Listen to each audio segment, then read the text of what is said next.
غار سور والا محلہ کیوں کہتے ہیں؟ یہ جو سامنے آپ لوگ بڑا پہاڑ دیکھ رہے ہیں سب، یہ غار سور کا پہاڑ ہے۔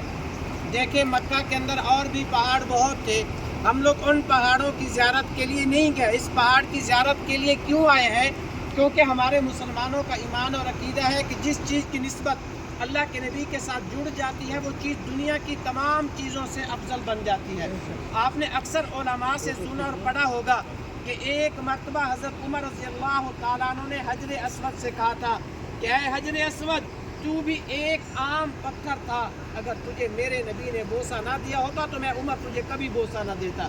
دوسرا جی صاحب، زیارات کا مقصد یہ نہیں ہے کہ ہم لوگ گاڑی کے اندر بیٹھ کے آ گئے، ان مقامات کو، ان پہاڑوں کو دیکھا واپس چلے گئے، نہیں میرے بھائی، یہاں پہ یہ دیکھنا ہے اللہ کا حکم کیا ہے، نبی کا طریقہ کیا ہے، نبی کی سنت کیا ہے۔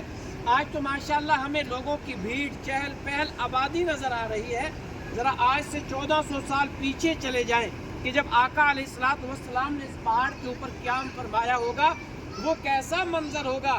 حاجی صاحب یہ ساری تکلیفیں کس کے لیے برداشت کی؟ آپ کے لیے، میرے لیے، پوری امت کے لیے اللہ کے نبی نے یہ تکلیفیں برداشت کی۔ گاڑی کے اندر بات یہاں تک پہنچی تھی، جب وہ کھوجی اور کفار مکہ اس مقام پر پہنچے، جب وہ لوگ آپس میں باتیں کر رہے تھے تو غار کے اندر سے حضرت ابوبکر ان کی باتوں کو سن رہے تھے، پاؤں کو دیکھ رہے تھے۔ یہ غار آج بھی اسی طریقے سے ہے، اگر کوئی بندہ اندر جا کے بیٹھتا ہے، اندر بیٹھا ہوا بندہ باہر کھڑے ہوئے لوگوں کے پاؤں کو دیکھ پاتا ہے۔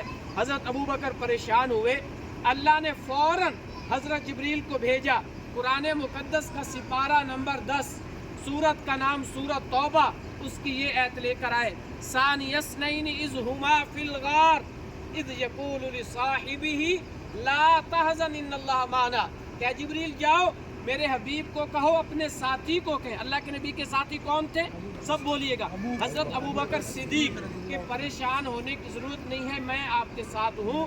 کتنا خوش نصیب حضرت ابوبکر کہ جس کے پاس دونوں جہانوں کے بادشاہ کا پیغام آ رہا ہے۔ حاجی صاحب آخری بات، ایک مثال صرف بات کو سمجھانے کے لیے، آج دنیا کا نظام ہے اگر کسی بڑے آدمی کے ساتھ، M L A, M P کے ساتھ ہمارے تعلقات بن جاتے ہیں، اگر ہمیں وہ یہ کہہ دے کہ حاجی صاحب آپ کو پریشان ہونے کی ضرورت نہیں ہے، میرے گھر کے دروازے آپ کے لیے 24 گھنٹے کھلے ہیں، تو ہماری خوشی کا ٹھکانہ نہیں ہوتا۔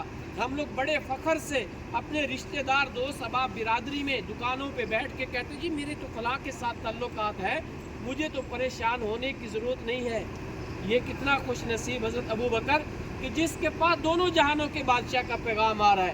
اکثر آپ نے علماء سے سنا اور پڑھا ہوگا کہ حضرت عمر رضی اللہ تعالیٰ عنہ اکثر حضرت ابوبکر سے کہا کرتے تھے کہ اے ابوبکر میری زندگی کی ساری نیکیاں لے لے، غار سور کی ایک رات کی نیکیاں مجھے دے دے۔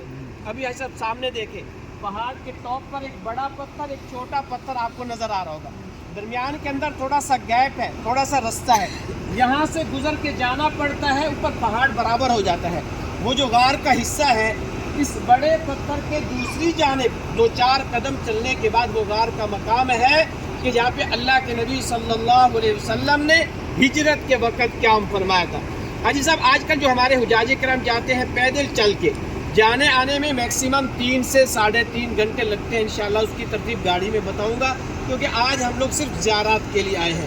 انشاءاللہ آپ کی دعاؤں سے حاجی صاحب آنے والے 1 یا 2 سالوں میں وہ جو لفٹ والی چیئر ہوتی ہے، وائر والی چیئر، اس کا آگے اسٹیشن بن رہا ہے، آپ کو دکھائیں گے۔ جب انشاءاللہ وہ بن جائے گا تو پھر ہمارے حجاج کرام اس کے ذریعے سے غار سور کی زیارت کے لیے جا پائیں گے۔ سب کہہ دو انشاءاللہ۔ دعا کرتے ہیں، دعا کے بعد انشاءاللہ گاڑی میں۔ بسم اللہ الرحمن الرحیم۔